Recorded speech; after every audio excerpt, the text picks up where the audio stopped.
Isang pagpalang araw muli sa inyo lahat at naririto po tayo muli mag-aaral ng salita ng Panginoon. So hayaan po natin na dumaloy ang kanyang kapangyarihan po sa ating buhay saan man po tayo naroroon. Tayo po'y manalangin pansamantala. Aming Amang Diyos, salamat po o Diyos sa umagang ito o sa araw na ito na kung saan kami po ay dinadako po ninyo sa isang salita po ninyo, Lord, upang kami po ay patuloy na magkaroon ng kalakasan at ang kalakasan yan, Panginoon, ay mumula po sa inyo. Kaya po Lord, tulungan niyo po kami sa munting pag-aaral po namin. Ay tunay nga Lord na matutunan namin Panginoon ng inyong salita. Maging grounded po kami sa inyong word Lord. In Jesus mighty name o God. Amen. So for today's lesson po, tayo po ay magbabasa dito sa Isaiah 44 verse 2. Sabi dito, I am your creator, you were in my care even before you were born.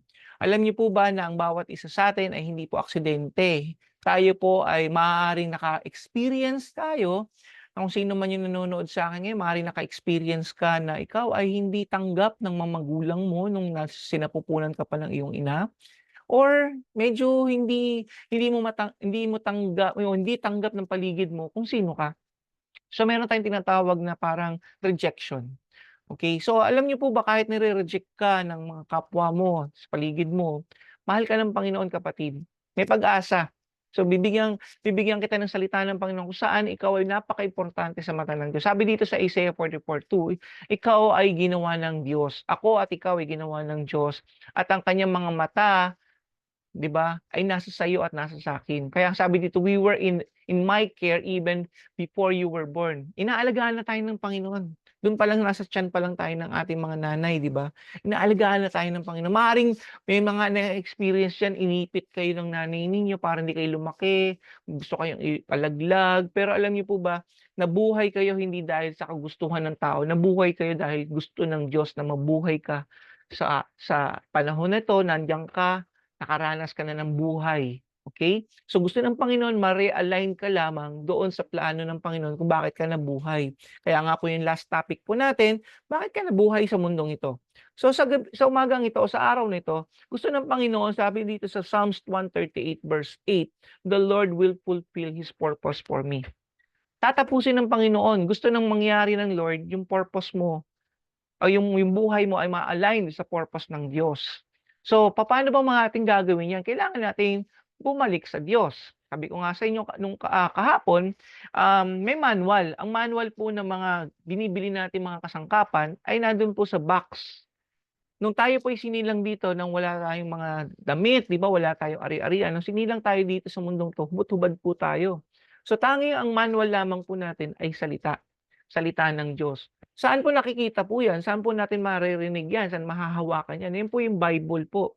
Nilimbag po ang Bible para po tayo ay magkaroon ng pang-unawa sa ating pong buhay. Pero madalas nga po ang mga tao hindi nagbabasa, hindi nagbabasa ng manual po kaya naliligaw. Pero ang gusto ng Panginoon, mai-align tayo dun sa purpose niya. Sabi po dito Psalms 139 verse 15 sa Message translation, "You know me inside and out." Alam ng Diyos ang loob at labas mo, kapatid. So you know every bone in my body. You know exactly how I was made, bit by bit, how I was sculpted from nothing into something.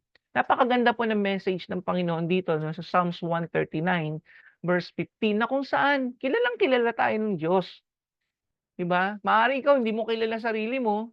Minsan, sa sobrang dami ng problema, sobrang stress ka na, 'di ba? Minsan pumupunta tayo sa isang lugar para hanapin daw natin yung sarili natin. Mag-unwind tayo. Ma-detoxify tayo ng mga problema natin sa buhay.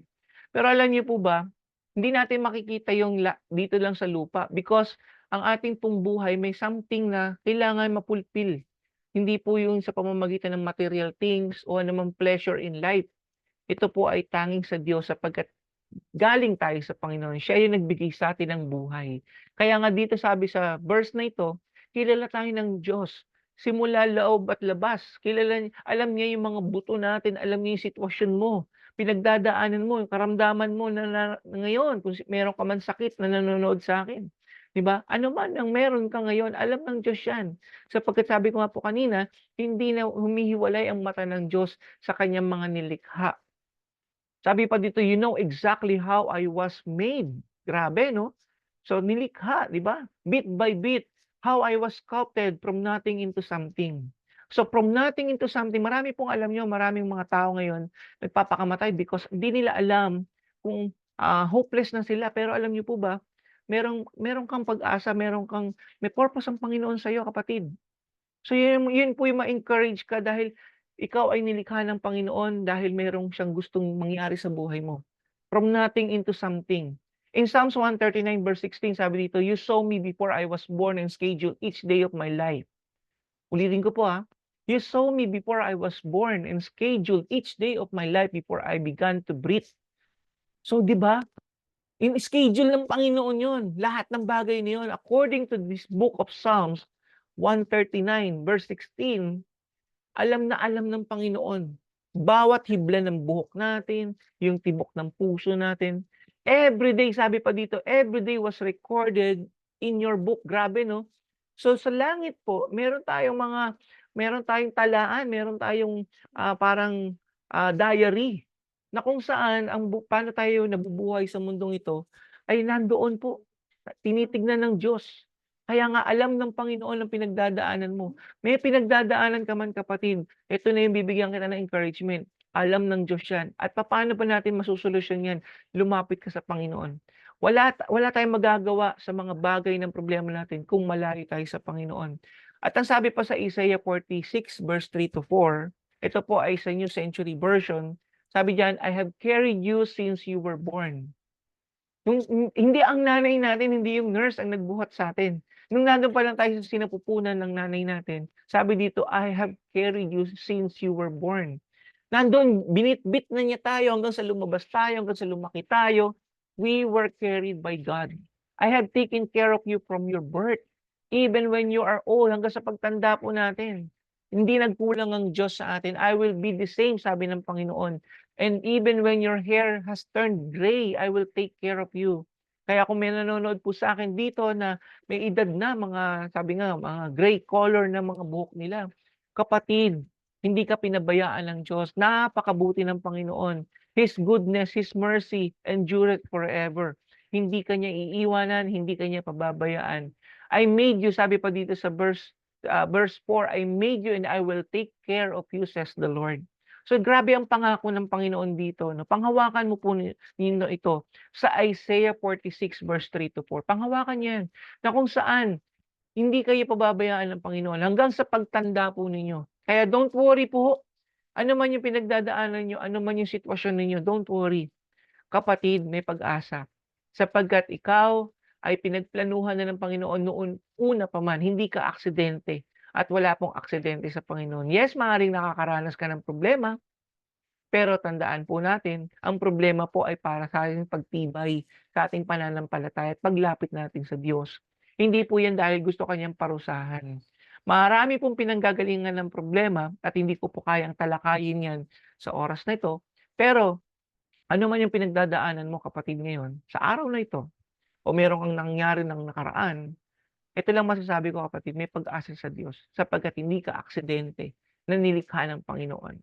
May plano ang Panginoon sa iyo at sa planong 'yan gusto ka niyang lumapalapit sa Kanya. So itong series na 'to gusto ng Panginoon ikaw ay mapalapit sa Kanya. So, meron ka man pagdududa, meron ka mang mga panghihina o panghihinayang, ika nga, ay tunay nga na pigilan mo na 'yan. Lumapit ka sa Diyos sa araw na ito. So manalangin po tayo. Panginoon, nais ko pong matanggap, Lord God, ang mga pangako po ninyo na narinig ko ngayong umaga. Tunay nga salamat dahil hindi ako aksidente na nilikha mo, Lord. Naririto ako sa mundong ito dahil may plano ka sa akin. Kaya po Lord, salamat dahil meron kang pagtingin sa akin, Panginoon. Nung bata pa lang ako, tinignan mo na ako hanggang sa pagtanda ko, Lord. Tinitignan mo pa rin ako at inaalagaan. Kaya Lord, salamat dahil sa pagmamahal mo sa akin. Nais ko pong isuko sa iyo ang buhay ko sapagkat ang buhay kong ito ay parang wala, Panginoon, parang walang kabuluhan. Ngunit sa'yo, O Diyos, nalalaman ko magkakaroon ng, um, purpose, magkakaroon ng kinabukasan ng aking buhay. Kaya Lord, tulungan niyo po ako. Sinusuko ko sa'yo lahat ng mga problema ko, sinusuko ko po sa'yo lahat ng aking po mga sitwasyon sa buhay. Mangyari po na itong akin pong pakikinig ng inyong salita ay tunay ngang tumalima, manatili sa akin pong buhay at lumago po ako, Panginoon. Sinusuko ko po sa iyo lahat. Salamat po. Ito po ang aking dalangin sa pangalan ng Panginoong Hesus. Amen. So kapatid, maraming salamat po muli sa inyong pagsubaybay. Ito pong vlog ko po. At I hope na encourage kita sa salita ng Panginoon, and I pray na i-share and like mo po ito sapagkat nasa panahon nito napakarami po talaga na nangangailangan po ng tulong sapagkat kailangan nila ng pag-asa. So maraming salamat po and have a good day po. God bless you.